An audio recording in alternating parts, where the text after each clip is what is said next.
हम लोग कहते हैं ना कि आत्मा जो है अपने शुद्ध स्वरूप में जब आती है तो इसको अपना ज्ञान होता है, अपना ज्ञान अपने से होता है। आत्म जानन के लिए अन्य करन नहीं काज, आयाप आपको जानता सुमिरन पुरुष सकाज। स्वामी जी ईश्वर वेद में लिखते हैं, आत्मा अपने को अपने से जानती है। तो अपने को अपने से कैसे जानेगी? अपने कर्णों के द्वारा जानती है। ये इंद्रिय कर्णों के द्वारा या कोई भी प्राकृतिक कर्णों के द्वारा आत्मा अपने को नहीं जानती है। तो ये जो प्राकृतिक करण जो हैं और विकार, यही तो आत्मा को ऊपर से ढके हुए, इनके ज्ञान को ढके हुए हैं आवरण के रूप में। तो आत्मा को अपना ज्ञान हो ही नहीं पाता है, और आत्मा को अपना ज्ञान जब तक नहीं होगा तब तक परमात्मा का ज्ञान नहीं होगा। क्योंकि सिद्धांत है कि आत्मा जब तक अपने को नहीं जानती है तब तक प्रभु को नहीं जान पाती है। तो इसीलिए ये सारे विकारों का त्याग अति आवश्यक है। जो अहंकार से मुक्ति आज का विषय है हम लोगों का, केवल अहंकार से ही मुक्ति क्यों, सारे विकारों से मुक्ति। लेकिन अहंकार सबसे प्रमुख विकार है, और इसकी उत्पत्ति कहाँ पर होती है और कहाँ पर इसको जीवात्मा से संबंध होता है।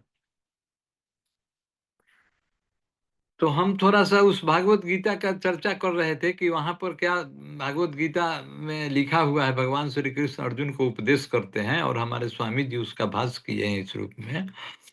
तो कहते हैं क्या कि काम एष क्रोध एष रजोगुण समुद्भवः।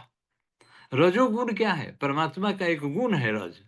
जैसे सत रज तम, पर परमात्मा का गुण कह दिए, सॉरी, परमात्मा का गुण नहीं, प्रकृति का गुण। रजोगुण जो है प्रकृति का एक गुण है। प्रकृति के 3 गुण हैं, सत रज और तम।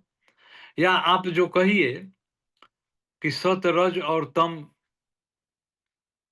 जहां पर हो उसी को प्रकृति कहते हैं। जब इसकी चर्चा आ गई तो मैं आप लोगों से ये थोड़ा सा करना चाहूंगा कि सत रज और तम जो है इसका कंसेप्शन होना बहुत जरूरी है। सत रज तम को हम लोग कह देते हैं कि प्रकृति का गुण है, और एक तरफ हम लोग यह भी कहते हैं कि प्रकृति से बनी हुई जितने भी वस्तुएं हैं या जितने भी पदार्थ हैं उसको हम लोग प्राकृतिक कहते हैं, और उन सारे प्राकृतिक पदार्थों में प्रकृति के गुण समावेशित हैं। सारे प्रकृति से बने हुए जितने पदार्थ हैं वो, उसको हम लोग प्राकृतिक कहे इसलिए क्योंकि वह प्रकृति से बना हुआ है। और कार्य कारण सिद्धांत के अनुसार, कारण कार्य सिद्धांत के अनुसार कारण का गुण जो है कार्य में जाता है। तो चूंकि प्रकृति से जो भी पदार्थ बना उसमें प्रकृति का गुण माइग्रेट होकर के गया। प्रकृति का गुण सत रज तम है, और इससे जो वस्तु बनी, जो पदार्थ बना, वह प्राकृतिक हुआ और उसमें सत रज तम चला गया। तो क्या गुणों से पदार्थ बना? गुण से पदार्थ बना। सत रज तम क्या है? जैसे हम लोग कहें कि चीनी में मिठास है, चीनी मीठा होता है, चीनी से बहुत पदार्थ बनता है। तो हम लोग कभी कह सकते हैं कि उस चीनी के मिठास गुण से पदार्थ बना। चीनी के मिठास, थोड़ा सा हम इसलिए ऐसा कहते हैं कि माइंड पर आप लोग भी एक्सरसाइज करिए, हम जैसे कह रहे हैं समझाने के लिए कि मिठास से पदार्थ बना कि चीनी से पदार्थ बना? चीनी से पदार्थ बना, और चीनी का जो गुण मिठास है उस पदार्थ में चला गया, इसीलिए वह भी पदार्थ जो चीनी से बना वह भी मीठा हो गया। तो उसी तरह से प्रकृति का जो गुण है सत रज और तम, तो क्या इस गुणों से पदार्थ बनता है? कैसे पदार्थ बन गया इन गुणों से? गुण से तो पदार्थ बनेगा नहीं। तो आखिर गुणों से पदार्थ बनता है, यह भी बात तो कहना सही है, यह भी सत्य है। यह भी सत्य है कि प्रकृति से पदार्थ बना और प्रकृति के सारे गुण उस पदार्थ में चले गए। सत, रज और तम जो है, ये प्रकृति के गुण तो हैं, लेकिन ये किस फॉर्म में रहते हैं, ये मुझे कहना था कि ये जो रहते हैं अव्यय रूप में रहते हैं। जिस तरह से रस्सी जो होती है, तीन लपेट को आपस में संयुक्त कर दीजिए, जोड़ दीजिए, तीन लपेटा वाली रस्सी, तो उसको हम लोग तीन लपेटा वाली रस्सी कहते हैं या रस्सी कहते हैं, उसमें तीन लपेटा है। उसी तरह से प्रकृति में तीन लपेटा है, सत, रज और तम का। ये तीनों मिल करके, जैसे तीन लपेटों से मिल करके एक रस्सी बनती है, उसी तरह से ये तीन गुणों के लपेटे से, तीन अवयवों से प्रकृति है, और उसी अवयव से वह पदार्थ बन रहा है, न कि गुण से पदार्थ बन रहा है। ये कहना थोड़ा सा मतलब, हम लोग ठीक है बोलचाल की भाषा में कह देते हैं कि वैसा होता है, लेकिन हम मुझे याद आया तो थोड़ा मैं सोचा कि इस बात को स्पष्ट किया जाए कि प्रकृति के जो गुण हैं सत रज तम, अव्यय फॉर्म में रहते हैं। इसको अंग्रेजी में आप कह सकते हैं पार्टिकल फॉर्म में रहते हैं। वो वैसा पार्टिकल फॉर्म है, उसको हम लोग चर्म चक्षुओं से नहीं देख सकते हैं। वो सत रज और तम है, उससे जो पदार्थ बनता है उसमें सत रज और तम चला जाता है। ये प्रकृति का गुण है तीन। जैसे हम लोग परिभाषा में कह देते हैं कि तीन गुणों वाली वस्तु को प्रकृति कहते हैं। प्रकृति उस वह है जिसमें तीन गुण है, सत, रज और तम। बोल दिए, परिभाषा है, डेफिनेशन है तो है। लेकिन समझने के लिए क्या है कि यदि मान लीजिए कि तीन गुणों वाली को प्रकृति कहते हैं, और एक तरफ यह भी कहते हैं कि प्रकृति से पदार्थ बन रहा है, तो क्या उस गुण से पदार्थ कैसे बना? चीनी के मिठास से पदार्थ कैसे बन जाएगा? चीनी से पदार्थ बनेगा, उसमें मिठास चला जाएगा उस पदार्थ में। उसी तरह से प्रकृति से जो पदार्थ बने, कह करके ज्यादा अच्छा होगा समझना। आप इसको बोलचाल की भाषा में हम लोग ठीक है नहीं वैसा कहते हैं, लेकिन समझना है उसको उस रूप में कि नहीं, सत, रज और तम जो है वो अव्यय रूप में है, पार्टिकल फॉर्म में है, और इतना स्मॉलेस्ट आप मिनिएचर स्टेट कह सकते हैं कि उसको हम लोग चर्म चक्षुओं से नहीं देख सकते हैं। और वही परमाणु रूप में है, वही प्रकृति के परमाणु है, जिसको प्रथमाचार्य जी अपने आलेख में लिखते हैं कि प्रकृति के परमाणुओं को देखने के लिए प्राकृत जगत में कोई उपकरण नहीं है।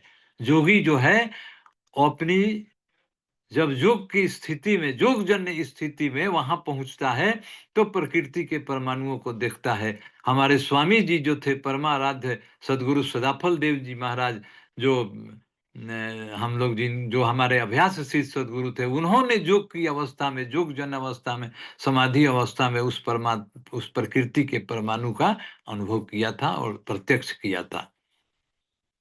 इसलिए जो भी ब्रह्म विद्या विहंगम योग का मार्तंड है, वह जानता है कि वह परमाणु क्या है। परमाणु हमारे स्वामी जी जानते हैं कि क्या है। तो वह जो सत रज तम जो है अव्यय के रूप में है, और उसी से पदार्थ बनता है, और वह गुण जो है सत रज तम का, वो सारे पदार्थों में चला जाता है। तो अब देखिए कि भागवत गीता में जहां हम लोग चर्चा करते हैं, फिर वहां हम चल रहे हैं, तो कहते हैं क्या कि काम ऐसा, क्रोध ऐसा, रजो गुण समुद्भव। भगवान श्री कृष्ण अर्जुन को कहते हैं क्या कि काम जो है और क्रोध जो है, इसकी उत्पत्ति रजोगुण से होता है। रजोगुण से ये उत्पन्न होते हैं, काम और क्रोध। काम और क्रोध तो एक भाव है ना, इसका कोई रूप थोड़े है काम और क्रोध का कि आप किसी को दिखा सकते हैं कि देखिए काम ये है, क्रोध ये है। ये तो एक भावना है, एक भाव है, सॉफ्ट स्टेट है। तो काम ऐसा, क्रोध ऐसा, रजोगुण समुद्भव। फिर आगे का है भागवत गीता में कहते हैं क्या भगवान श्री कृष्ण कि महासन्नो महापापमा, महासन्नो महापापमा विधेन मिह वैरिणम, विधि एनम यह वैरिणम, संधि विच्छेद करेंगे तब विधि एनम यह वैरिणम, माने इनको तुम काम और क्रोध को तुम शत्रु जानो कि ये जीवात्मा के शत्रु हैं। काम और क्रोध जो की उत्पत्ति तो रजोगुण से होता है, लेकिन ये जीवात्मा के शत्रु हैं। कैसे शत्रु हैं? तो काम का मतलब क्या हुआ? बहुत से व्यक्ति से पूछा जाएगा कि काम का मतलब क्या हुआ, तो साधारण बोलचाल की भाषा में हम कह देंगे कि काम का मतलब इच्छा, कामना। तो कामना का जो यह अर्थ इच्छा हुआ, तो वह इच्छा क्या हुआ? जिस इच्छा को हम लोग कहते हैं कि ये चेतन वस्तु का गुण है, चेतन आत्मा का गुण है, वह इच्छा क्या हुआ? और यह कामना वाली इच्छा क्या हुआ? दोनों इच्छा में अंतर है। वह जो इच्छा, ज्ञान और प्रयत्न जो है, वह शुद्ध चेतन वस्तु का गुण है, प्योर फॉर्म में, कॉन्शस एलिमेंट। कॉन्शस एलिमेंट में जब कोई एडल्ट्रेशन नहीं है, इसका संबंध किसी प्राकृतिक वस्तुओं से नहीं है, तो वहां पर उस गुण, वहां पर इच्छा है, वहां पर इच्छा है, वहां पर ज्ञान है, वहां पर प्रयत्न है। लेकिन यदि प्रकृति के साथ मिलावट हो गया, प्रकृति के साथ संजोग हो गया, प्रकृति से संबंध बन गया, तो वही इच्छा जो है, किसका संबंध बन गया? आत्मा का संबंध हो गया। तो आत्मा का जब संबंध प्रकृति से हो गया, प्रकृति मंडल में, तो वही आत्मा, चेतन आत्मा का जो गुण, जिसको हम लोग इच्छा ज्ञान प्रयत्न करते हैं, वही इच्छा जो है सो काम में बदल गया। वही इच्छा जो है काम में परिवर्तन हो गया। और प्राकृतिक वस्तुओं की, प्राकृतिक विषयों की कामना होने लगी, प्राकृतिक विषयों की इच्छा होने लगी। और और क्या हुआ? कहते हैं क्या कि काम से क्रोध उत्पन्न होता है। यदि कामना पूरी नहीं हुई, कामना पूरी नहीं हुई, तो अंदर में क्रोध उत्पन्न हो जाता है कि अरे मैंने इस वस्तु को प्राप्त करने की हमारी इच्छा थी, वह वस्तु मिला नहीं। क्रोध उत्पन्न हो जाता है, काम से क्रोध उत्पन्न हो जाता है। आज यदि इच्छा की कामना पूरी हो गई, मान लीजिए इच्छा में जो हम लोग किए, कामना जो इच्छा की है वह पूरी हो गई, वह वस्तु हमें प्राप्त हो गया, तो क्या हो गया? तो लोभ हो गया। देखिए कैसे कैसे रूपांतरण होता है। काम की पूर्ति यदि नहीं हुई, इच्छित वस्तु यदि हमें प्राप्त नहीं हुई, तो क्रोध हो गया। और प्राप्त यदि हो गया तो लोभ हो गया। लाभ से लोभ होता है, कहते हैं। हमें लाभ हुआ, हमें वस्तु की प्राप्ति हुई, तो लाभ से लोभ हो गया, लोभ उत्पन्न हो गया। तो काम हो गया, क्रोध हो गया, लोभ हो गया। अब मद और मत्सर, काम, क्रोध, लोभ, मोह, मद, मत्सर, ये सत विकार हैं। कौन कौन शुरू हुआ? काम हो गया, क्रोध हो गया, लोभ हो गया, मोह हो गया, मद हो गया, मत्सर हो गया। ये सारे खट विकार जो है उत्पन्न हो गए काम से, एकमात्र केवल काम से। कहां से? तो जब चेतन वस्तु, हमारा जीवात्मा, हमारी आत्मा का संबंध जब प्रकृति से हुआ, तो वही काम बन करके उत्पन्न हो गया। तो वस्तु की प्राप्ति की जब प्रबल इच्छा हुई, वही तो काम है। वस्तु की प्राप्ति की जब इच्छा दृढ़ हो गई, तो उसी को तो काम कहते हैं। और काम की यदि पूर्ति नहीं हुई तो क्रोध हो गया। काम की पूर्ति हो गई, वस्तु प्राप्त हो गया, तो लोभ हो गया। आज जब लोभ हो गया तो उसके प्रति मोह उत्पन्न हो गया, अटैचमेंट हुआ उसके प्रति। आज जब अटैचमेंट हो गया तो अहंकार उत्पन्न हुआ। इस तरह से मतलब मत्सर भी हुआ वहां, कि कोई वस्तु प्राप्त हमें थी, नहीं हुआ तो दुख हो गया, सुख हो गया। इस तरह से मत्सर को कहते हैं। तो इस तरह से ये सारे विकार जो हैं काम से उत्पन्न हो गए। और क्या हुआ कि एकमात्र किस स्थिति के कारण हुआ? जब आत्मा का संबंध मन इंद्रियों के द्वारा हुआ। जब आत्मा का संबंध मन इंद्रियों के से हुआ, तो हमें सांसारिक सुख की कामना होने लगी, सांसारिक भोगों का, सांसारिक भोगों की कामना होने लगी। सांसारिक सब कोई चाहता है कि हमें सुख मिले। सुख क्या है? वही तो, सुख मिलेगा तो हम उसका भोग करेंगे। राजा भर्तृहरि को जब वैराग्य जगा और उनकी पत्नी जो थी पिंगला, उससे संबंध कुछ संबंध भेद के कारण जब उनको वैराग्य उत्पन्न हुआ, कहानी बहुत लंबी-चौड़ी है, लेकिन मैं इतना कहूँगा कि राजा भर्तृहरि को जब वैराग्य उत्पन्न हुआ अपनी पत्नी के व्यवहार के कारण, तो उन्होंने भर्तृहरि का नीति शतक आप लोग पढ़ेंगे, उसमें राजा भर्तृहरि कहते हैं कि भोगा न भोक्ता वयमेव भोक्ता। भोग की बात, भोग पर हम बता रहे हैं। भोगा न भोक्ता वयमेव भोक्ता, वयमेव, वयम एव माने हम लोग ही। भोगा न भोक्ता वयमेव भोक्ता, तपः न तप्ता वयमेव तप्ता, कालो न जातो वयमेव जातो, तृष्णा न जीर्णा वयमेव जीर्णा। कहते हैं कि भोग करने वाली जो वस्तु है, वह कभी समाप्त नहीं होती है। हम लोग समाप्त हो जाते हैं, भोग करने वाले। हम लोग उसका भोग करते हैं, हम लोग समाप्त हो जाते हैं। भोग करते-करते हम लोग समाप्त हो जाते हैं। लेकिन भोग करने वाली वस्तु समाप्त नहीं होती है, उसका तो भंडार जो है भरा पड़ा हुआ है। संसार में भोग करने वाली वस्तुओं का भंडार जो है भरा पड़ा हुआ है। और तपः न तपता वयमेव तपता, कहते हैं क्या कि हम लोग तपस्या करते-करते समाप्त हो जाते हैं। तपस्या कभी भी समाप्त नहीं होती है। और क्या कहते हैं कि कालो न जातो वयमेव जातो, मतलब कि हम लोग समाप्त हो जाते हैं। समय तो हमेशा रहता है, काल हमेशा है। हम लोग सभी आदमी काल के चक्र में हैं। काल के चक्र में यह सृष्टि चल रही है। हमारे सारे कार्य व्यवहार काल के चक्र में चल रहा है। तो और कहते हैं तृष्णा न जीर्णा वयमेव जीर्णा, माने हम लोग समाप्त हो जाते हैं, हमारी तृष्णा कभी भी समाप्त नहीं होती है। क्यों ऐसा होता है? ऐसा इसलिए होता है कि हमारा संबंध प्रकृति के साथ है। एकमात्र प्रकृति से संबंध होने पर देखिए कितने विकार आ गए। षट विकार आ गया, इससे क्या-क्या चीज़ नहीं उत्पन्न हो गया। तो कहने का हम लोग चर्चा कर रहे थे कि अहंकार जो है, ये षट विकारों में एक षट विकार है और यह आत्मा को कहाँ पर प्राप्त होती है? आत्मा को कहाँ पर प्राप्त होती है? आत्मा का जब पतन होता है मुक्ति की स्थिति से बंधन में, तो कैवल्य और महाकारण शरीर को प्राप्त करते हुए जब यह प्रकृति मंडल में प्रकृति से इसका संबंध होता है, प्रकृति से संबंध का मतलब हुआ कि सत रजतम से संबंध। और सत रजतम और जीवात्मा, सत रजतम जड़ वस्तु हो गई और आत्मा जो हो गया चेतन वस्तु हो गई। तो यही जड़ और चेतन से जब संबंध हुआ, तो वहां पर इसको प्रथम विकार के रूप में मिलने वाला विकार जो है वही अहंकार है।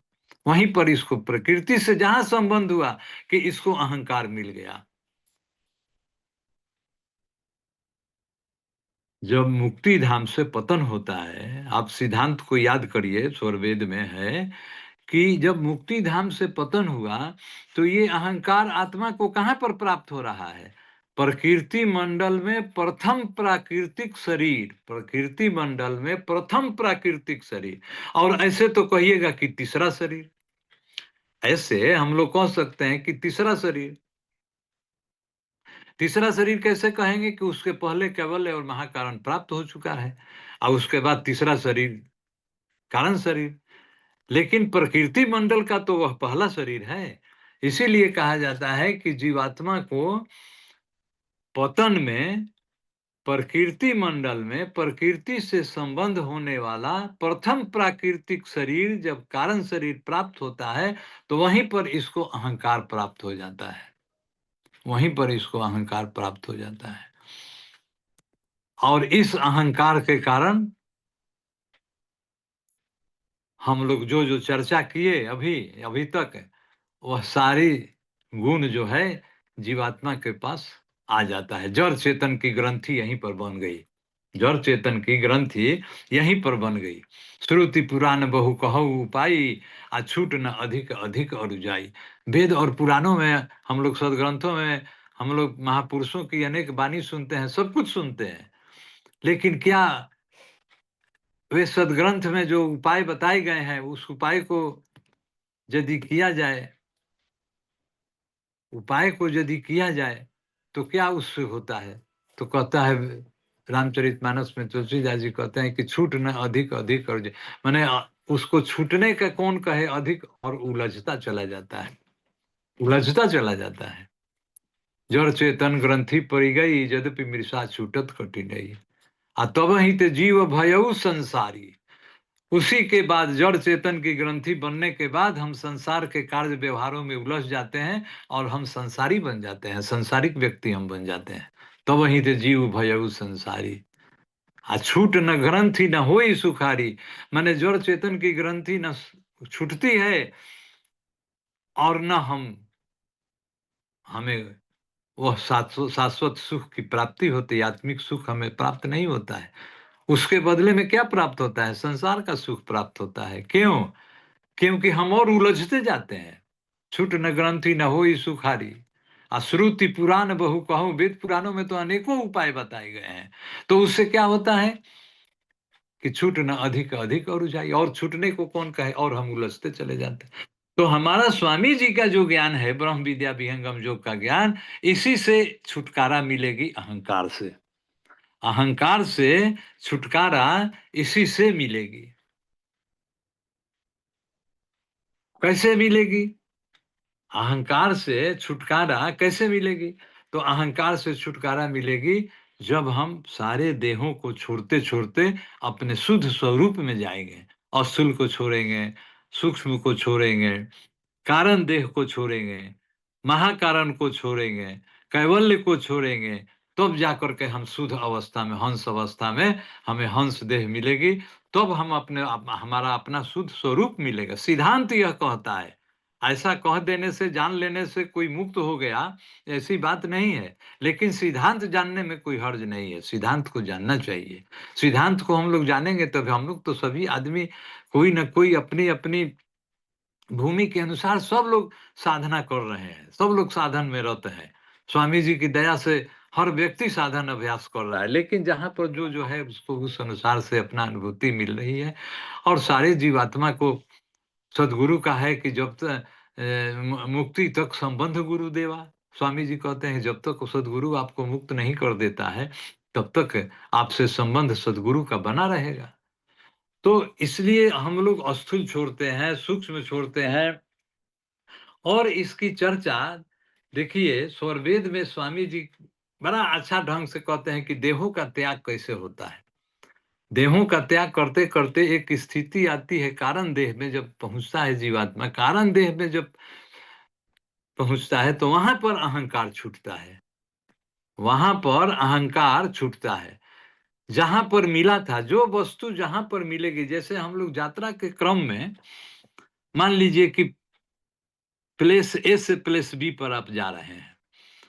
तो प्लेस ए से बी पर जाने में रास्ते में जो भी वस्तु आपको प्राप्त होगी, वही वस्तु आपको बी से आने में मिलेगी। बिल्कुल क्लियर है। तो पतन से बंधन के मार्ग में जब हम आए, बंधन में फँसे, तो हमें कैवल्य मिला पहले, उसके बाद महाकारण मिला, कारण मिला, सूक्ष्म मिला और स्थूल मिला। तो जब इधर से हम चलेंगे, यात्रा प्रारंभ करेंगे बंधन से मुक्ति की ओर, तो हम पहले क्या छोड़ेंगे? स्थूल का त्याग करेंगे, उसके बाद सूक्ष्म का त्याग करेंगे, फिर कारण का त्याग करेंगे। कारण का त्याग जहाँ करेंगे वहाँ पर क्या होगा? वहाँ पर सत रज तम छूट जाएगा। कारण देह का जहाँ त्याग करेंगे, वहाँ पर सत रजतम। कारण देह का क्या मतलब है? कारण देह जो सत रजतम का मिक्सचर है, प्रकृति और जब उसमें चेतन आत्मा मिल गई तो हम लोग कारण देह कहने लगते हैं। ऐसे तो कारण देह क्या है? जड़ प्रकृति की ग्रंथि है, जड़ चेतन शरीर है, कारण शरीर। चेतनात्मा जड़ प्रकृति, प्रकृति जड़ है माने उसमें सत रजतम है। हमारा संबंध जब सत रजतम से हुआ तो जड़ चेतन की यही ग्रंथि बनी। और जब तक इसको हम छोड़ेंगे नहीं, सत रजतम को, जो भगवान श्री कृष्ण गीता में कहते हैं कि काम ऐसा, क्रोध ऐसा, रजोगुण समुद्भव, तो हमारा रजोगुण छूटेगा कैसे? रजोगुण छूटेगा तब तो हमारा सब चीज़, गुण छूटा, गुण ही छूटा। गुण छूटा, गुण ही छूटा, गुण तो सदा गुण ही के साथ रहता है। चीनी के साथ मिठास है। सतरजतम प्रकृति के साथ है, तो प्रकृति छूटा, गुण छूटा, प्रकृति छूटी, त्रैगुण छूटा, प्रकृति छूटी। इसीलिए तो हम लोग वंदना में प्रार्थना करते हैं कि शीघ्र प्राकृत त्रैगुणों से दूर हमको कीजिए। स्वामी जी क्या लिखते हैं पंक्ति में? शीघ्र प्राकृत त्रैगुणों से, हमें त्रिगुणों से छुटकारा दिलाइए। त्रिगुणों से हमें छुटकारा मिल जाएगी तो प्रकृति भी तो छूट ही जाएगी ना, क्योंकि वो तीनों गुण जो है प्रकृति के हैं। तो गुण छूटा, गुण ही छूटा। इसीलिए स्वामी जी स्वरवेद में सारे देहों के त्याग का वर्णन किए हैं। सारे देहों के त्याग का वर्णन किए हैं। मैं उसमें से 2 ही दोहा कहूँगा। पहला दोहा जो है स्वामी जी कहते हैं क्या, और कारण देह का मैं कहूँगा कि सतरज स्तंभ के त्याग में कारण देह, अब आप स्वामी जी लिखे हैं वहाँ पर स्वरवेद में। तो कहते हैं क्या कि अस्थूल देह विस्मरण से अस्थूल देह करता है। अस्थूल देह का देखिए कर स्वामी जी कहते हैं कि अस्थूल देह विस्मरण में अस्थूल देह कर त्याग, और क्या है कि प्राण बुद्धि मन छूटते सूक्ष्म देह तन त्याग। प्राण बुद्धि मन छूटे। हम लोग योग अभ्यास जो करते हैं, तो जब हमारी आत्मिक चेतना अंतर्मुख होती है, तो मन भी तो अंतर्मुख होता है, प्राण भी तो अंतर्मुख होता है, बुद्धि भी तो अंतर्मुख होती है। हम लोग साधन अभ्यास क्या करते हैं? साधन अभ्यास में यही तो करते हैं हम लोग, मन को अंतर्मुख करते हैं।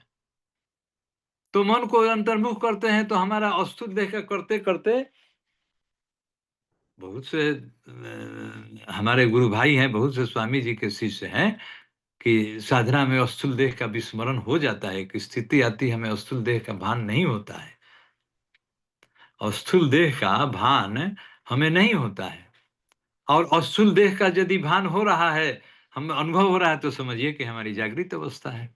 स्वामी जी कहते हैं पंच विषय में, सारे पंच विषयों का और स्थूल देह का जब तक हमारा ज्ञान हो रहा है, तब तक समझिए कि वह जागृत अवस्था है।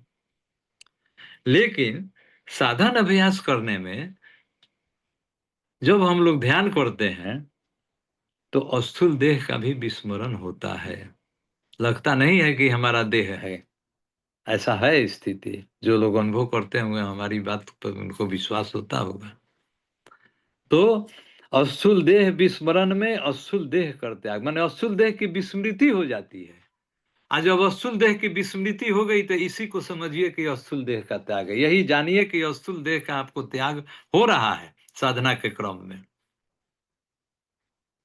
और प्राण बुद्धि मन छूटते, और मन अंतर्मुख हुआ, बुद्धि अंतर्मुख हुआ, प्राण अंतर्मुख हुआ, सब कुछ अंतर्मुख हुआ, तो हम लोग चले गए वहां पर सूक्ष्म देह में जाकर के। सूक्ष्म देह भी छूट गया साधना के दौरान, सूक्ष्म देह भी छूटा। प्राण बुद्धि मन छूटते जान सूक्ष्म तन त्याग। जानो कि तुम्हारा सूक्ष्म शरीर का भी त्याग हो रहा है। जान सूक्ष्म तन त्याग। पहला पंक्ति क्या है कि स्थूल देह विस्मरण में स्थूल देह कर त्याग, और प्राण बुद्धि मन छूटते सूक्ष्म देह तन त्याग। और इस तरह से छूटते छूटते देखिए स्वामी जी लिखे हैं स्वरवेद में, मैं आपको बताता हूं कि सूक्ष्म देह जो है, स्वरवेद में तो एक जगह लिखा हुआ है कि सूक्ष्म देह 19 तत्वों की है। लेकिन स्वामी जी यहाँ पर इस दोहे का भाष्य पढ़िएगा स्वरवेद में, तो वहां पर स्वामी जी लिखते हैं कि 17 तत्वों की देह। हालांकि अब आजकल जो स्वरवेद आ रहा है, उसमें एक गलती हो गई है। उस गलती को मैंने आश्रम पर बोला था, तो विज्ञान देव जी महाराज इसका पता किए थे कि वो गलती क्यों, कहाँ से उत्पन्न हुई। देखिए, हम लोग कहते हैं ना कि स्वामी जी जब प्रथमा देव जी को आदेश दिए कि आप अपने जीवन काल में स्वरवेद का भाष्य कर देंगे, नहीं तो क्या होगा कि इसकी भी दशा अन्य सदग्रंथों की तरह मन बुद्धि के आधार पर खींचातानी करके लोग कर देंगे। ऐसा स्वामी जी ने प्रथमा देव जी को कहा था, देह त्याग के पहले स्वरवेद का भाष्य करने के लिए। और प्रथमा देव जी ने उनके आदेश को शिरोधार्य करके स्वरवेद का भाष्य कर दिया। और स्वरवेद का भाष्य यदि नहीं रहता, तब क्या होता? आप कल्पना करिए। स्वरवेद का भाष्य यदि नहीं रहता, तब कल्पना करिए कि क्या होता। तो अर्थ का यही अनर्थ होता। मन बुद्धि के आधार पर खींचातानी करके जिसको जो मन में आता, वह अपने मन के अनुसार उसका अर्थ लगाता। लेकिन आज प्रथमा देव जी ने जो भाष्य कर दिया, तो हम लोग इसके लिए बिल्कुल समझिए कि कृत संकल्प है कि उसी को, उसी अर्थ को जानना और समझना है, उसी को उसी रूप में लेना है जो स्वरवेद भाष्य में लिखा हुआ है। लेकिन स्वरवेद भाष्य करते समय हमारे आश्रम पर कुछ लोगों की गलती के कारण, वह जानबूझकर लोगों ने गलती किया। कि क्यों गलती किया? उन लोगों ने स्वामी जी जो पहले जो प्रथमा देव जी का भाष्य किया हुआ ओरिजिनल स्वरवेद है, उसमें सूक्ष्म देह को वह 17 तत्वों की देह कहते हैं। ये लोग वहां पर लिख दिए 19 तत्व, कि 19 तत्वों की देह लिख दिए, कि वही देह छूट जाता है। नहीं, देह जो छूटता है योगाभ्यास के क्रम में, वो 17 तत्वों की देह छूटती है। उसमें चित्त और अहंकार नहीं है। 19 तत्वों में से 2 माइनस कर दीजिए तो 17 बचा। तो वहां पर भाष्य में जो जिसके पास होगा पुराना हमारे पास वो स्वरवेद है हम लोगों के पास, तभी तो मैंने इस क्वेश्चन को आश्रम में भेजा था कि ऐसा क्यों हुआ, दो तरह का क्यों भाष्य हो गया। तो वो एक व्यक्ति थे कि वो स्वरवेद को जब उस काम में वो थे, तो उनके द्वारा हो गया था, किसी के द्वारा हुआ, आखिर किसी ने किया तभी तो हुआ।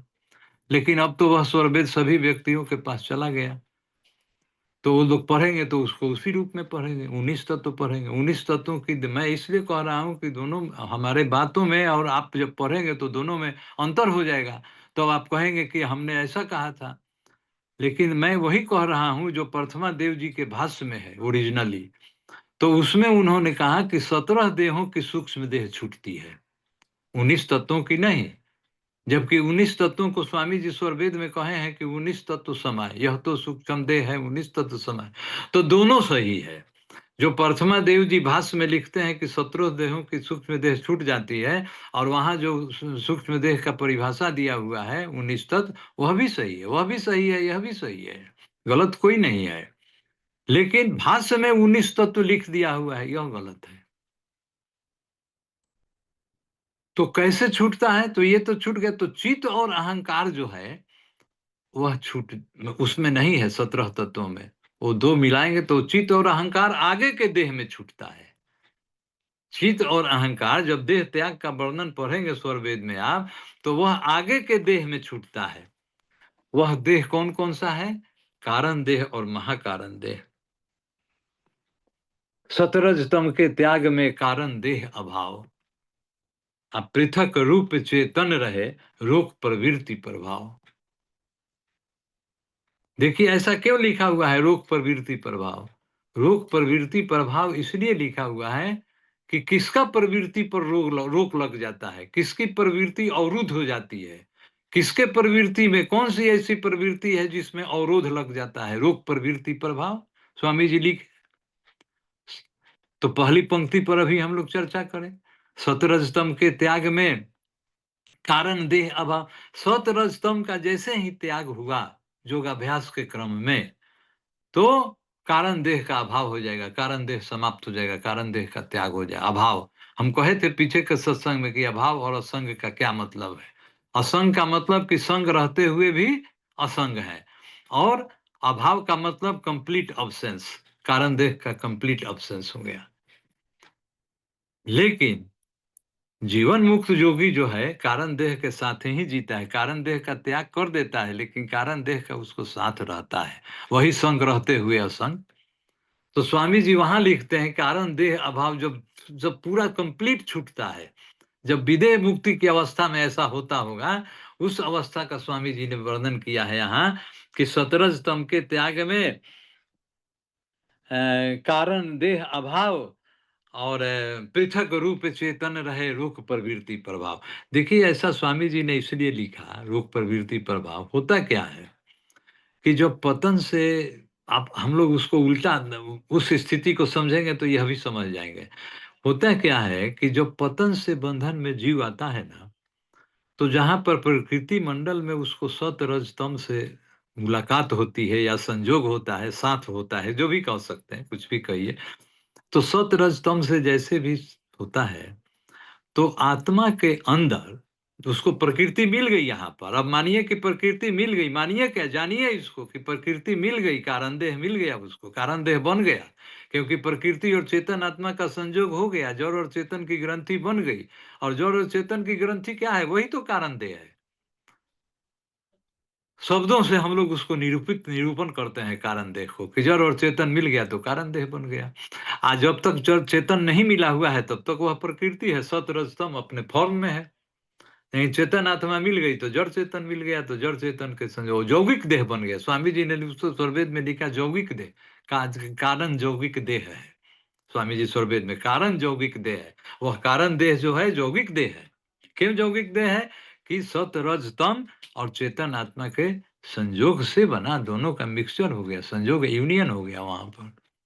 तो वहां पर क्या होता है कि आत्मा का अंदर प्रकृति की ओर प्रवाह हो जाता है, बाह्य प्रवाह इसको कहते हैं। स्वामी जी स्वरवेद में लिखते हैं कि बाह्य प्रवाह हो जाता। आप प्रवृत्ति चैप्टर पढ़िएगा।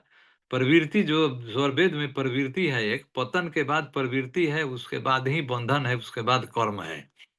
जब स्वामी जी स्वरवेद में आप खोजिएगा, पतन के बाद प्रवृत्ति है। प्रवृत्ति माने इच्छा। प्रवृत्ति का मतलब इच्छा। उसमें स्वामी जी यही चीज लिखे ही है कि जो पतन होता है ना, जो जीव के अंदर क्या क्या इच्छा होता है। तो उसमें लिखते हैं स्वामी जी की जब पतन हो करके उसको कारण से माने जड़ प्रकृति का संयोग हुआ, कारण शरीर प्राप्त हुआ, तो वहां पर आत्मा के अंदर बाह्य प्रवाह होने लगता है। एक प्रवृत्ति जग जाती है बाह्य प्रवाह की, आत्मा की धारा बाह्य प्रवाह की तरफ बाह्य प्रवाहित होने लगता है। कहाँ? अब तो प्रकृति में। प्रकृति मिल गया तो प्रकृति में धारा प्रवाहित होने लगी, उसकी इच्छा हो गई। और इच्छा क्या चीज का होता है उसको? जब प्रकृति मिल गई तो आत्मा के अंदर इच्छा होता है प्रकृति के सुखों को भोगने का। जब उसको प्रकृति प्राप्त हो गई तो प्रकृति के सुख को भोगने की उसकी प्रवृत्ति हो गई, उसकी इच्छा हो गई। भाई जब किसी मान लीजिए कि अगर कोई खिलौना किसी बच्चा को मिल जाए, तो वह खिलौना को क्या करेगा? उस खिलौना से खेलेगा। जब तक उसको खिलौना नहीं मिला हुआ है और खिलौना को दूर से वो देख रहा है या नहीं भी देखे हुए है, या जानता है यदि कि खिलौना है, कोई वस्तु दूर से देख लिया, तो उसके प्रति उसके मन में एक आकर्षण आ जाएगा। ठीक है, खिलौना उसको प्राप्त नहीं हुआ, लेकिन खिलौना को प्राप्त करने के लिए उसके अंदर आकर्षण हो गया कि कैसे उस खिलौना को प्राप्त करें। तो कैवल्य देह जो थोड़ा-सा हम विषयांतर होते हैं, कैवल्य और महाकारण को छोड़ दिए थे कि क्या है? बहुत से व्यक्ति कहेंगे कि कैवल्य में होता क्या है जब ये आत्मा के साथ? ठीक है, अहम ब्रह्मास्मि से कैवल्य देह प्राप्त हो गया। लेकिन कैवल्य में होता क्या है? प्राप्त हो गया तो क्या हुआ? तो प्राप्त होने से क्या होता है कि आत्मा की धारा प्रकृति मुख की ओर नीचे हो जाती है। देखिए, वहाँ पर केवल इतना ही हुआ। आत्मा की धारा प्रकृति मुख के प्रकृति प्रकृति की धारा तो नीचे है, आत्मा की धारा ऊर्ध्व में है। तो ऊर्ध्व से अब अर्ध का गमन हो रहा है। मुक्ति से पतन से बंधन जो है, मुक्ति से बंधन, यह क्या है? ऊर्ध्व से अर्ध का गमन है, यात्रा है। तो उसकी आत्मा के अंदर जो है, उसका भाव जो है, देखिए प्रकृति मुख की ओर नीचे हो गया। ऐसा क्यों होता है? ऐसा इसलिए होता है कि देखिए प्रकृति के अंदर आप एक चीज़ जानिए कि प्रकृति जो है वह सुख भोगने का प्रलोभी है। ये प्रकृति नहीं, आत्मा, सॉरी। प्रकृति जो है सुख का प्रलोभी है, आत्मा जो है सुख का प्रलोभी होता है। अतत निरंतरम कर्म फलानि प्राप्नोति वा सः आत्मा। आत्मा का परिभाषा है कि आत्मा जो है निरंतर कर्म फलों को प्राप्त करने की इच्छा से परिपूर्ण रहता है। अतो निरंतरम कर्म फलानि प्राप्नोति। कर्म के फलों को प्राप्त करने के लिए निरंतर निरंतर ये श्लोक कहता है कि यतति निरंतरम कर्म फलानि, इस तरह से कर्म के फलों को प्राप्त करने की निरंतर इच्छा रखता है। तो कर्म फल मतलब क्या हुआ? सुख। सुख को प्राप्त करने की इच्छा से परिपूर्ण रहता है। तो जैसे ही इसको ब्रह्मानंद का वियोग होता है, माने ब्रह्म को अहम ब्रह्मास्मि के कारण क्या होता है? ब्रह्म से संबंध छूट जाता है और कैवल्य देह की प्राप्ति हो गई। और कैवल्य देह की प्राप्ति होने से इसके अंदर तो सुख भोगने की इच्छा ऑलवेज है। ऑलवेज ये सुख भोगने की इच्छा है। बंधन में रहता है तो प्रकृति के सुख को भोगता है, और जब मुक्ति में चला जाता है तो परमात्मा के सुख को भोगता है। देखिए, दोनों हालत में सुख भोग रहा है। दोनों हालत में सुख का प्रलोभी है। इसका सुख का प्रलोभन वाला जो गुण है, दोनों स्थितियों में परिलक्षित हो रहा है। जब परमात्मा से मिला तो परमात्मा के आनंद गुण का उपभोग कर रहा है। जब प्रकृति से मिला या मिलने वाला है या मिलने की जब स्थिति हो गई, तो उसको भोगने के लिए इच्छुक होने लगा। प्रवृत्ति इसके अंदर जग गई। तो कैवल्य देह में केवल प्रवृत्ति होती है। कैवल्य देह में केवल प्रवृत्ति होती है। और प्रवृत्ति का एक स्वामी जी लिखते हैं उस प्रवृत्ति चैप्टर में कि यही प्रवृत्ति जब दृढ़ हो जाती है, यही प्रवृत्ति जब दृढ़ हो जाती है, तब क्या होता है कि महाकारण देह मिल जाता है। प्रकृति के सुख को भोगने की प्रवृत्ति जब दृढ़ बलवती हो जाती है, तब महाकारण शरीर जीवात्मा को बंधन में प्राप्त हो जाता है, मुक्ति से पतन होकर के बंधन में आने के क्रम में। और जब प्रकृति को भोगने की इच्छा दृढ़ हो गई, महाकारण शरीर का परिभाषा ही वही है। महाकारण शरीर का परिभाषा ही वही है कि प्रकृति सुख को भोगने की इच्छा प्रवृत्ति जब दृढ़ हो गई, बलवती हो गई, तो महाकारण शरीर मिल गया। और उसके बाद क्या होता है कि उसको प्रकृति मिल जाती है महाकारण के बाद। ऐसा परमात्मा का विधान है, यह वैधानिक व्यवस्था है पतन और बंधन का। ये तो हम लोग सिद्धांत को समझ में, अनुभव तो कुछ है नहीं हम लोगों को कि क्या होता है, लेकिन सिद्धांत बोध के लिए हम इतना कह रहे हैं, जो हमने समझा है। तो उसमें क्या होता है कि जब प्रकृति मिलती है, तो आत्मा का, अब देखिए, अभी तक इच्छा था, एक शुरू इसमें केवल इच्छा थी, उसके बाद इच्छा दृढ़ हुई, और जब दृढ़ इच्छा हुई, यहाँ पर तक प्रकृति उसको नहीं मिला। इच्छा होने से क्या हो गया? इच्छा दृढ़ होने से क्या हुआ? प्रकृति तो उसको नहीं मिला, लेकिन प्रकृति को भोगने के प्रति आकर्षण जो है, भोगेच्छा का आकर्षण कह सकते हैं। भोगेच्छा का आकर्षण, प्रकृति के लिए भोगेच्छा का आकर्षण उसके अंदर उत्पन्न हुआ। और जब प्रकृति मिल गई, अब क्या चाहिए? अब तो बालक को खिलौना मिल गया। अब तो बालक को खिलौना मिल गया। अब उसके पास तो प्रकृति मिल गई, सतरजतम हो गए, सतरजतम के सारे गुणों से वह, सारे आवरणों से वह ढक गया, सारे आवरण हो गए उसके ऊपर। और जब सारे आवरण उसके ऊपर हो गए, तब उसको तो अब चाहिए ना कि प्रकृति तो मिल गई, गुण तो मिल गया, अब लेकिन उपकरण तो मिलना चाहिए ना। वही उपकरण के रूप में सूक्ष्म शरीर मिल जाता है।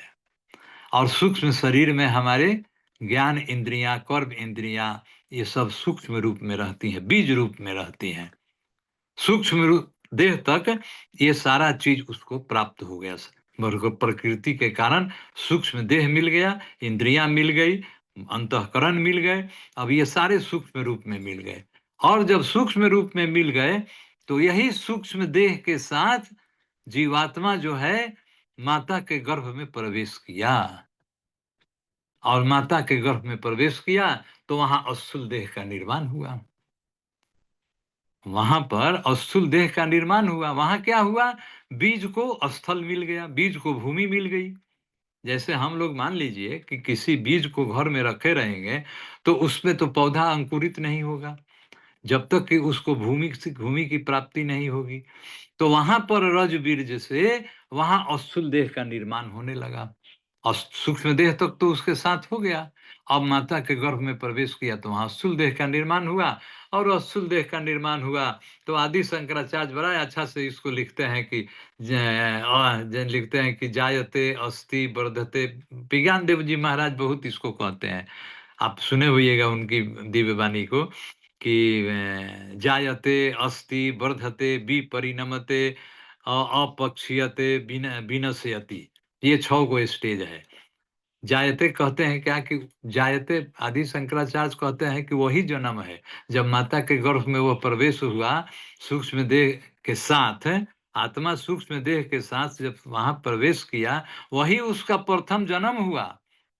जहाँ रज-बीज से उसका स्थूल देह का निर्माण प्रारंभ हुआ, वही उसका प्रथम जन्म हुआ। उसके बाद अस्थि कहते हैं, अस्थि माने करेंसी पीरियड, माने कुछ दिनों के बाद 9 माह 10 माह के बाद जन्म होता है ना, उसी को अस्थि कहते हैं। और 80 के बाद वो कहते हैं क्या कि वर्धते, माने उसमें विकास भी तो होता है स्थूल देह का। वर्धते विपरिणमते, विपरिणमते माने प्रसव होता है, हम बाहर आते हैं संसार में। संसार में हम बाहर आते हैं। फिर उसके बाद क्या होता है अपक्षीयते, कहते हैं फिर उस देह का जो विकास जब हुआ, तो विकास के बाद अपक्षीयते डिकेइंग शुरू होता है। हम लोग वृद्ध अवस्था को प्राप्त हैं, शरीर में रोग लगना शुरू हो जाता है, शरीर झलने लगता है, ह्रास उसमें होने लगता है, तो वही अपक्षीयते है। और अपक्षीय के बाद विनश्यति, मृत्यु अवस्था को प्राप्त करते हैं, तो यह स्थूल देह का विनाश हो जाता है। और स्थूल देह का विनाश हो जाता है, पुनः फिर हम स्थूल को प्राप्त करने के लिए फिर माता के गर्भ में प्रवेश करते हैं, जब तक हमारा बंधन की स्थिति रहता है। तो बंधन की स्थिति में क्या आता है? यही तो स्थूल देह का परित्याग। एक स्थूल देह का परित्याग करिए और फिर दूसरे स्थूल देह को प्राप्त करिए। तो हम केवल रोग प्रवृत्ति प्रभाव को समझाने के लिए कहे थे कि रोग प्रवृत्ति प्रभाव का मतलब कि वहां पर आत्मा का जो है बाह्य प्रवाह माने प्रकृति की ओर प्रवाह होने लगता है। तो वहां पर जब इधर से चलिए, जब बंधन से मुक्ति की ओर जब चलेंगे हम, तो स्थूल देह का त्याग करने के बाद, सूक्ष्म देह का त्याग करने के बाद कारण देह के पास जब पहुंचेंगे, कारण देह की स्थिति में, तो वहां जब कारण का हम परित्याग करेंगे, तो वहां जो है सत रज तम छूट जाएगा। और जो हमारे अंदर बाह्य प्रवृत्ति उत्पन्न हुआ था, वह बाह्य प्रवृत्ति अब समाप्त हो जाएगा। देखिए, जो बाह्य प्रवृत्ति हम कहे ना कि आत्मा जब आई थी तो कारण देह मिला था, तो आत्मा के अंदर बाह्य प्रवाह उत्पन्न हो गया था। बाह्य प्रवाह माने प्रकृति की तरफ का प्रवाह। अब जब सत रजतम छूटा, तो प्रकृति की तरफ का प्रवाह समाप्त हो जाएगा। प्रकृति की तरफ का प्रवाह जो है समाप्त हो जाएगा। उसी को स्वामी जी लिखते हैं कि रोग प्रवृत्ति प्रभाव। सतरज तम का त्याग में कारण देह अभाव, पृथक रूप चेतन रहे। पृथक रूप चेतन, आत्मा जो है अपने शुद्ध स्वरूप में आ जाती है। जब प्रकृति को छोड़ेगी, जड़ और चेतन की ग्रंथि है, जड़ छूटा चेतन अलग हो गया, तो चेतन रूप में परमात्मा अपने आत्मा शुद्ध स्वरूप में आ जाती है। पृथक रूप चेतन रहे और रोग प्रवृत्ति प्रभाव, रोग प्रवृत्ति प्रभाव। स्वामी जी कहते यही प्रवृत्ति जो है छूट जाती है। कौन सी प्रवृत्ति? प्रकृति की तरफ बाह्य प्रवाह की प्रवृत्ति। और जब छूट गई, तो वहां पर सारे सत रज तम छूटे और वहीं पर अहंकार छूटा। तो आप जो अहंकार से मुक्ति, तो शीर्षक बड़ा छोटा है, लेकिन इसको समझने में इतना हम लोगों ने चर्चा किया, तब तो जाकर के इस छोटे से शीर्षक का कंसेप्ट हुआ कि अहंकार से मुक्ति का मतलब क्या होता है। वहां पर अहंकार छूटा, सारे सट विकार छूट गए। जीवन मुक्त जोगी में कोई विकार नहीं रहते हैं। जीवन मुक्त जोगी में किसी भी तरह का विकार नहीं होता है, एकदम निर्विकार रहता है। लेकिन उसके पास कारण देह रहता है, स्थूल देह रहता है, सूक्ष्म देह रहता है, क्योंकि संसार के कार्य को भी तो उसको करना है।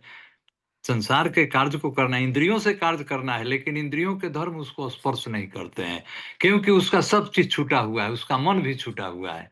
तो मन जब छूटा हुआ है, तो कार्य कहाँ से होगा? कार्य होने के लिए तो क्या चाहिए? कार्य होने के हम लोग बताए थे ना कि चित्त के कार्य को मन जो है बुद्धि के द्वारा निश्चित किए गए कार्य को सहगामिनी इंद्रियों से करा देता है। तो ना बुद्धि है, ना मन है, ना चित्त है, ना अहंकार है, तो कार्य होगा कहाँ से? तो कार्य आखिर कैसे हो रहा है? हो तो होगा नहीं, लेकिन हो तो रहा है। कैसे हो रहा है? तो स्वामी जी कहते हैं कि शुद्ध आत्मिक चेष्टा से हो रहा है। शुद्ध आत्मिक चेष्टा से, यानी आत्मा जो है अपनी चेष्टा से, शुद्ध आत्मिक अपने कर्णों के द्वारा वह कार्य को कर रही है। और अपने कर्णों के द्वारा जब कार्य को कर रही है, तो वहां कर्म का फल नहीं बनेगा। जब इंद्रियां साथ में रहेगी, मन साथ में रहेगा, तभी तो कर्म का फल बनेगा, तभी तो कर्म होगा। एक्चुअल अर्थ में, वास्तविक अर्थ में कर्म की परिभाषा तो वही है। प्राकृत करणों से करे कर्म रूप है सोय। जो कुछ करता करत है कर्म जान सब सोय। अब प्राकृत करणों से करे कर्म रूप है सोय। तो प्राकृतिक करण समाप्त हुआ, कर्म भी समाप्त हुआ, लेकिन कर्म जो हो रहा है कर्म के नाम पर, वही तो अकर्म है, वही जीवन मुक्ति स्थिति है। तो वहां पर प्राकृतिक अहंकार छूटता है। और जो अहंकार अहम ब्रह्मास्मि की हम लोग कह रहे थे कि अहम ब्रह्मास्मि, तो अहम ब्रह्मास्मि कहाँ पर छूटता है? अहम ब्रह्मास्मि जहां पर मिला था वहीं पर तो छूटेगा।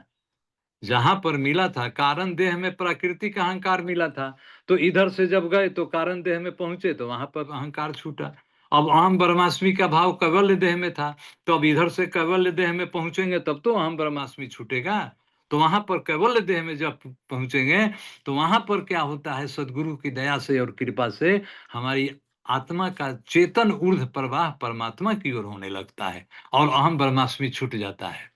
वहां पर कैवल्य छूटने से अहम ब्रह्मास्मि छूट गया। हम उसे कैवल्य में अहम ब्रह्मास्मि है, लेकिन हमारा तो छूट गया उससे, हमारा तो दोष छूट गया, हम तो उससे अलग हो गए। तो देखिए मुक्ति और ये पतन और बंधन में में क्या है एक सिद्धांत कि जिस दोष के कारण, मैं अब इसको समराइज कर रहा हूं, जिस दोष के कारण जो वस्तु यानी जो देह हमको प्राप्त हुआ है, वह दोष यदि छूटेगा तब जाकर के देह छूटेगा, तब जाकर देह छूटेगा। जैसे प्रकृति प्राप्त होने से हमारे सारे दोष हमको प्राप्त हो गए थे, सारे विकार। तो प्रकृति जब छोड़ेंगे तभी वह विकार छूटेगा। तो कैसे छूटेगा? तो योगाभ्यास से छूटेगा। अहम ब्रह्मास्मि कैसे छूटेगा? अहम ब्रह्मास्मि कहाँ मिला था? कैवल्य देह में मिला था। तो अहम ब्रह्मास्मि जब कैवल्य देह छूटेगा तो अहम ब्रह्मास्मि अब छूट जाएगा। तो योगाभ्यास से छूटेगा। छूटने का कोई ऐसा कुछ ये नहीं है कि प्रोसेस को कोई कहीं कुछ वीडियोग्राफी नहीं है कि वीडियो को करके कोई देख लेगा कि देखिए ऐसे छूट रहा है और ऐसे छूट रहा है। ऐसा कुछ थोड़े है, ये तो योगाभ्यास से छूटता है, योग करते करते। योगजन्य स्थिति है, योगजन्य स्थिति है। तो यही दोनों प्रकार के जो अहंकार हैं और छूटता है तो सारा विकार छूटता है। तो चित्त और अहंकार जो तो कहाँ अहंकार कहाँ छूटा? कारण देह में। चित्त कहाँ छूटा? चित्त वहां कारण शरीर में छूटा जब सारे संस्कार समाप्त हो गए। चित्त वहां रहता है। हमारे कर्मों के अनेक जन्मों के संस्कार जो हैं सो हमारे चित्त में है, और चित्त जो है सो महाकारण शरीर में है। तो वहां पर संस्कार छूटता है। स्वामी जी स्वरवेद में लिखते हैं कि संस्कार संसार का, संस्कार संसार का केवल है निर्मूल। जब इसको आप निर्मूल कर देंगे, समाप्त कर देंगे जड़ से, केवल है निर्मूल। और त्याग महाकारण भया, महाकारण का जब त्याग होगा तो तब क्या होगा? जान सकल भ्रम, जान सकल, क्या लिखे हैं स्वामी जी? जान सकल भ्रम मूल, जान सकल भ्रम मूल। संस्कार मैं फिर रिपीट कर रहा हूं, हम भी भूल जाते हैं। तो संस्कार संसार का केवल है निर्मूल, त्याग महाकारण भया, जान सकल भ्रम मूल। तब सारा संसार आपको छूट गया, सारे कर्मों का संस्कार छूटा, संसार छूटा। तो संस्कार जो है, कर्मों का संस्कार जो है हमारे चित्त में रहता है। कर्म के संस्कार चित्त में रहते हैं और वे सदैव उसमें स्थित रहते हैं। महाकारण शरीर छूटने के बाद होता है ऐसा, स्वामी जी स्वरवेद में लिखते हैं। तो यहीं पर अहंकार छूटता है। दोनों तरह का अहंकार की हम लोग चर्चा किए, अहम ब्रह्मास्मि का भी चर्चा किए और प्राकृतिक अहंकार की भी चर्चा किए, और चित्त और अहंकार का चर्चा जो इसलिए किए कि स्वामी जी वहाँ जो 17 देह लिखते हैं कि 17 देहों की सूक्ष्म, 17 तत्वों की सूक्ष्म देह छूट जाती है। अब बाकी 2 तत्व कहाँ छूटते हैं? बाकी 2 तत्व जो छूटते हैं, चित्त और अहंकार, अहंकार कारण शरीर में छूटा और चित्त महाकारण शरीर के छोड़ने से छूटा। तो वहां पर 2 तत्व आगे के देह हैं, वे देह जो हैं आगे के देह हैं, सूक्ष्म देह से आगे के देह हैं, कारण देह और महाकारण देह। तो यही अहंकार से मुक्ति का जितना मैं समझता हूँ, या जितना हम जानते हैं उतना मैं आप लोगों के साथ शेयर किया। आप भी स्वरवेद पढ़ेंगे तो ये स्वामी जी इसको लिखे हैं उसी तरह। अब आप पढ़ेंगे तो आपको वो खूब अच्छा से समझ में आएगा। तो इन्हीं चंद शब्दों के साथ अब समय तो कितना हो गया? मुझे यह समय है जी कि जी, 10 मिनट है भी अंकल जी। बहुत अच्छा लगा सुन करके। मतलब हमें याद है कि ये 17 और 19 के बारे में हमारे हमारे और आपके बीच में डिस्कशन हुआ था, हाँ, एक और बार आज आपने एकदम बिल्कुल क्रिस्टल क्लियर कर दिया इस चीज को,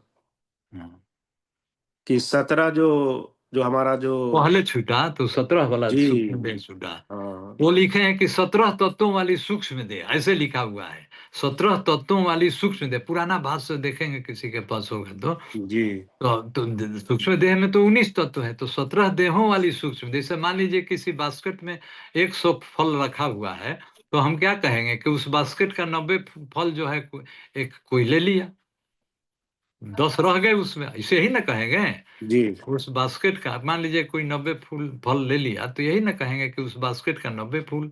तो उसी तरह से स्वामी जी लिख रहे हैं क्या कि सूक्ष्म 17 तत्वों वाली सूक्ष्म देह। तो मैंने 17 तत्व वहां पर छूटा। अब जी बाकी 2 तत्व जो छूटा, चित्त और अहंकार, वहां छूटा। अहंकार जो प्राकृतिक अहंकार जिसको हम लोग कहते हैं, वहां छूट गया, कारण देह छोड़ने से छूट गया।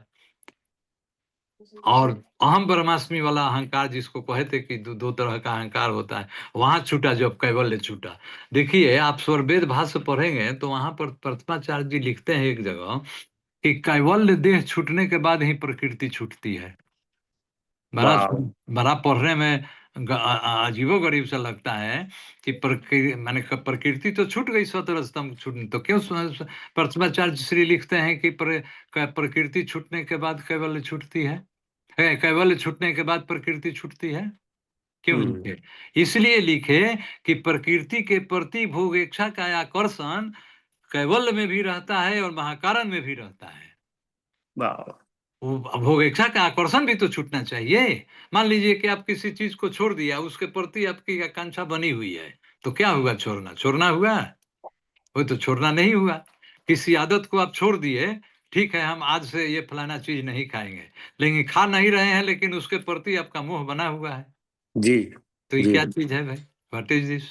तो इसीलिए कहते हैं कि कैवल्य छूटने के बाद ही प्रकृति के बंधन से जीव छूटता है। प्रथमाचार्य श्री यही लाइन है उनका। वाह तो इतना बहुत कठिन नहीं है, ये बहुत कठिन है। जी जी जी, ये पहली बार मतलब आपने इस चीज के ऊपर जो है सब्जेक्ट को टच किया। मुझे लगता है कि एक बार पहले तो हमें सबको रिकॉर्डिंग बार बार सुनना होगा, और ज्यादा मंथन करना होगा इस पर, आप लोग भी क्योंकि आप लोग भी पढ़ेंगे, हो सकता है जी कि हमारे बोलने में कुछ ये हो गया। नहीं नहीं, बहुत बहुत अच्छा लगा, और मैं चाहता हूँ कि यदि किन्हीं के मैं पास तो मैं तो यही पढ़ते रहता हूँ, बस तो जो पढ़ते जी, हैं वो आप लोगों के साथ शेयर करते हैं। आप देखिए कि ऑलमोस्ट आप 1.5 घंटा बोले हैं, 1.5 घंटा से थोड़ा ज्यादा ही बोले हैं, अच्छा अच्छा, लेकिन क्या हो फिर गया? भी इतना गूढ़ सब्जेक्ट को आपने टच किया कि मतलब ये बहुत गूढ़ सब्जेक्ट है, बड़ी बहुत गूढ़ बहुत बहुत। ज्यादा सदैव कि जी इसको लिखे हैं कि बहुत माथा गूढ़ घूम है। रहा था हमारा तो तो हाँ वह तो नहीं हुआ जो हम कहे थे कि थोड़ा वो मुक्ति धाम में मुक्त आत्मा का निवास काल कितने दिनों का होता है, जी इसकी जी चर्चा जी आगे वाला सत्संग में कर लेंगे। ऐसा हाँ कुछ हाँ विषय बिल्कुल रखिएगा, जी जी जी छोटा जी हो, और उसको भी कर लेंगे। वो जानना जी जरूरी है, इसकी इसका थोड़ा सा भ्रम रहता है लोगों में। जी जी हाँ हाँ हाँ, वो जो के सारे किताबों में जो लिख दिया है ना, हम्म 311.04 ट्रिलियन ईयर्स, हाँ हाँ हाँ हाँ तो हाँ चलते जी हो जाता है हाँ, थोड़ा। उसके ऊपर कर लेंगे हम लोग चर्चा। नहीं तो तो जानना भी चाहिए, अन्य सदग्रंथ जी देखिए ऐसा नहीं है। हम लोग स्वामी जी के शिष्य हैं, स्वामी जी के सिद्धांत से साहित्य से जुड़े हुए हैं। हम तो हम्म, स्वामी जी का तो जान ही रहे हैं, लेकिन दुनिया में और ग्रंथों में क्या लिखा हुआ है उसको भी यदि जान लेंगे तो हर्ज क्या है? जी बिल्कुल बिल्कुल है ना? बिल्कुल जानना बिल्कुल चाहिए। बिल्कुल मान लीजिए कि घर के अंदर तो जान ही रहे हैं, लेकिन घर के बाहर क्या हो रहा है यह भी तो जानना चाहिए, कोई हर्ज नहीं है। जी बिल्कुल, और समय भी हो गया है। हाँ, तो हमें लग रहा है कि सबका पेट भर गया है आपको सुन करके आज, क्योंकि इतना बढ़िया आपने बोला, इतना इतना लेकिन गुण। किसी का आवाज सुनाई नहीं दे रहा है, कोई व्यक्ति बोल नहीं रहा है। थोड़ा मंथन करना होगा इसके ऊपर, और और मेरे ख्याल से आज प्रश्न और नहीं लेते हैं, वो आप तो पढ़ेंगे तो ये सब विस्तार में लिखा हुआ है, हम तो आपको जी। बिल्कुल संक्षेप में जिस्ट बताए। जी, जी, जी, जी। और तो हम अब आगे बढ़ा सकते हैं सत्संग को, है ना? ठीक है। और किसी भी गुरु भाई या गुरु बहन जो शांति पाठ पाठ पढ़ना चाहें, तो कृपया पढ़ें और उसके बाद जो है हम समापन की ओर आगे बढ़ते हैं। क्या निरंजन जी? जी, मोनिका जी। जी। हाँ जी, मैं शांति पाठ जी, स्वामी जी जी, के बिल्कुल, चरणों में। जी, जी जी, आगे। जी। हम सब अपने अपने स्थान पर बैठ जाएंगे और अपने आईज को, नेत्र को बंद करके हम स्वामी जी का ध्यान करके शांति पाठ। हे प्रभु शांति स्वरूप हो, शांति शांति माया शांति, शांति शांति जन शांति हो, पूर्ण शांतिमय शांति। हे प्रभु शांति प्रदान कर, दूर हो सर्व अशांति,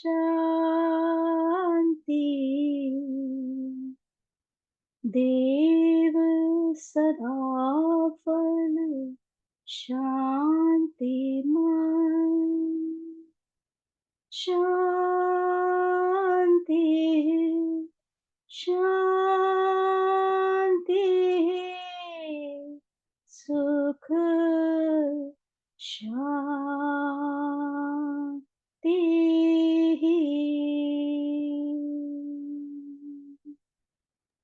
प्रेम से बोलिए सद्गुरुदेव भगवान की जय जय। श्री। बहुत-बहुत धन्यवाद मोनिका जी, आपने इतना सुंदर तरीके से शांति पाठ को पढ़ा। तो इसी के साथ अब हम आगे की ओर बढ़ते हैं और आप सबका रेस्ट ऑफ द वीकेंड और वीक बहुत अच्छा और मंगलमय हो। जय सद्गुरुदेव।